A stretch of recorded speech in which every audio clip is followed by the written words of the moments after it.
You people were vicious, screaming, "Where's the wall? We want the wall." I mean, you were nasty and mean and vicious, and you wanted to win, right? We're going to walk down to the Capitol because you'll never take back our country with weakness. You have to show strength, and you have to be strong. We pledge to you that we will root out the communists, Marxists, fascists, and the radical left thugs that live like vermin within the confines of our country. It is better to live one day as a lion than 100 years as a sheep. That's a famous Mussolini quote. You retweeted it. Do you like the quote? Did you know it was Mussolini? It's okay to know it's Mussolini. Look, Mussolini was Mussolini. You know, I know who said it, but what difference does it make? Are we close to seeing Mr. Kim here at the White House? Could happen. I mean, they talked about that yesterday with Mike Pompeo? Yeah, I think it's something that could happen. Yeah. Hey, he's the head of a country, and I mean, he is the strong head. Don't let anyone think anything different. Right. He speaks and his people sit up at attention. I want my people to do the same. Well,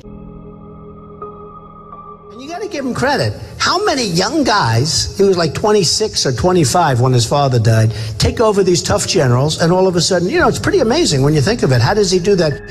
He goes in, he takes over, and he's the boss. It's incredible. He wiped out the uncle. He wiped out this one, that one. I mean, this guy doesn't play games. He's a pretty smart cookie. He kills journalists that don't agree with him.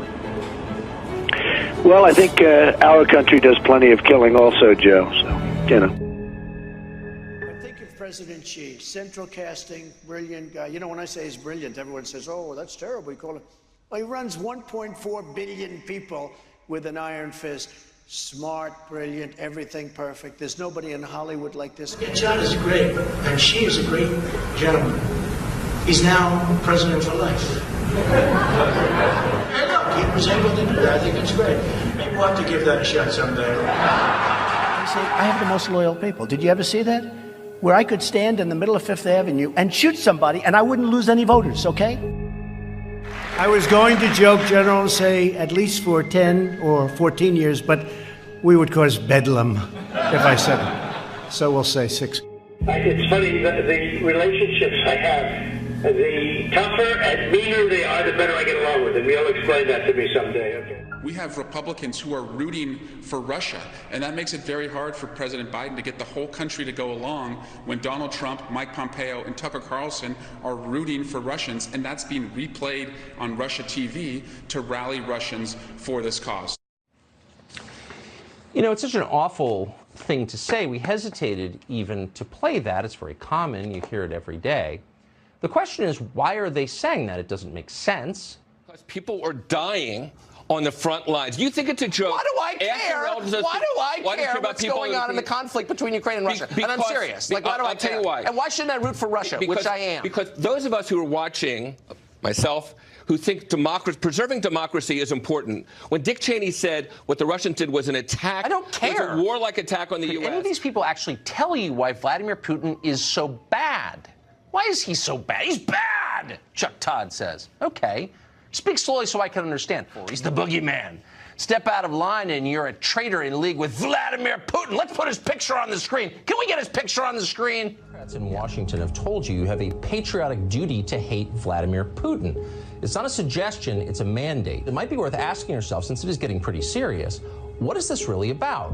Why do I hate Putin so much? Has Putin ever called me a racist? Yeah, I agree. I actually don't have any problems at all with the word nationalism. I think that it gets, the definition gets poisoned. About whenever we say nationalism, the first thing people think about, at least in America, is Hitler. But if Hitler just wanted to make Germany great and have things run well, okay, fine. Has Putin ever called me a racist? Very shrewd, very capable. I have enormous respect for him. I've been criticized for saying that. No, I have enormous respect for him. He's a very talented statesman. He has lots of gifts. He was a KGB agent, for goodness sakes. He knows how to use power. He knows how to use power. We should respect that. Look at Russia. Can we give a round of applause for Russia? Yes.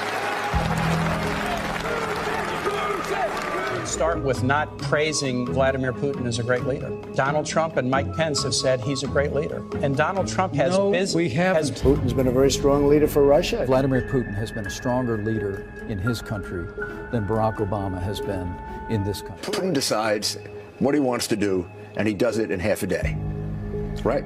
He decided he had to go to their parliament. He went to their parliament. He got permission in 15 minutes.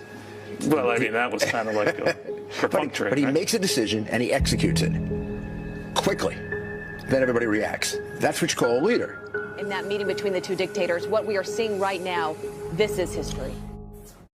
And after this, we're going to walk down, and I'll be there with you. We're going to walk down to the Capitol